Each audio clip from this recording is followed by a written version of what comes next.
Doctor जब नहार को यह खबर देता है कि हम रूही को बचा नहीं पाए, तो ये सुनकर नहार और घर वाले सकते में आ जाते हैं। नहार का दिल टूट जाता है और वो कहता है, अगर रूही इस दुनिया में नहीं रही तो मैं भी जिंदा नहीं रह सकता। वो रूही के पास आता है, उसका हाथ पकड़कर कहता है, रूही, तुम्हारे बगैर मेरी सांसें भी बेमानी हैं।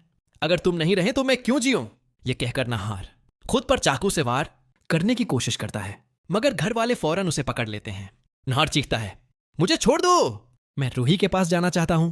अचानक मंदिर की घंटियां बजने लगती हैं, तेज हवा चलने लगती है और सब हैरान रह जाते हैं क्योंकि रूही को होश आ जाता है।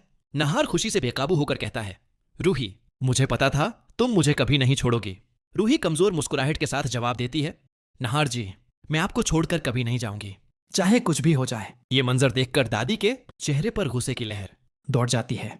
वो दिल में कहती है, ये लड़की इतनी आसानी से नहीं मरेगी, पता नहीं कब जान छूटेगी। इधर सुकून दोबारा पेंटिंग से बाहर आती है। अब वो अपने खौफनाक रूप में है। वो कहती है, मैं चाहती थी कि नहार को गोली लगे, मगर रूही ने उसकी जान बचा ली। अगर नहार मर जाता तो वो हमेशा के लिए मेरा हो जाता। अब रूही को नहीं बचना चाहिए। रात में रूही को ख्वाब आता है। सुकून उसके सामने आकर कहती है, मैंने कहा था ना, मैं वापस आऊंगी, अब तुम्हें कोई नहीं बचा सकता। रूही डर के मारे जाग उठती है। नहार उसे तसल्ली देता है, मगर सया यानी सुकून आहिस्ता आहिस्ता अपना जादू दिखाना शुरू कर देती है।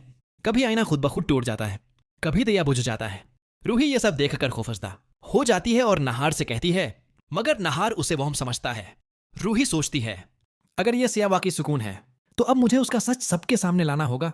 वो पूजा शुरू करती है और भगवान से दुआ करती है कि सुकून को मौकेश मिल जाए। अचानक तेज हुआ चलती है, दिया बुझ जाता है और रूही समझ जाती है सुकून अभी भी यहीं है। सया यानी सुकून अब नहार के करीब आने लगती है। मीठी बातों से उसका दिल जीतने की कोशिश करती है। एक दिन जब रूही नहार को बुलाने आती है तो देखती है सिया नहार की शर्ट दरस्त कर रही है। घर वाले रूही को घर ले आते हैं और जब सुकून रूही को जिंदा देखती है तो उसका गुस्सा और बढ़ जाता है। वो कहती है, ये इस बार तो बच गई, मगर अब नहीं बचेगी। सबसे पहले मैं उसे रास्ते से हटाऊंगी। रूही नहार से पूछती है, सुकून का क्या हुआ था?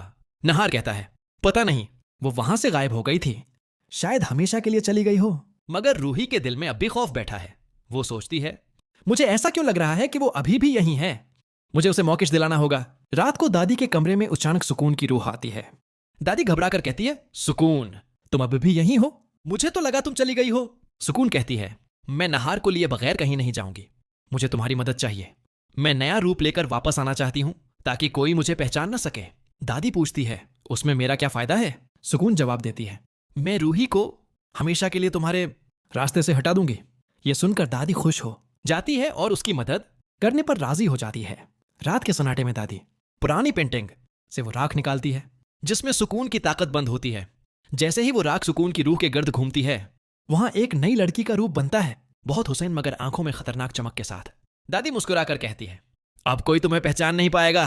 सुकून कहती है, हाँ, अब मैं नए रूप में उस घर में रहूंगी और सबको अपने जाल में फंसाऊंगी।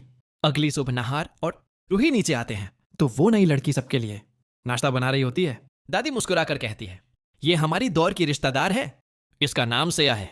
नहार और रूही मुस्कुराकर उसे सलाम करते हैं, मगर जैसे ही रूही उसकी आंखों में देखती है, उसे एक अजीब सा एहसास होता है, जैसे ये नज़ारे पहले भी देखे हों।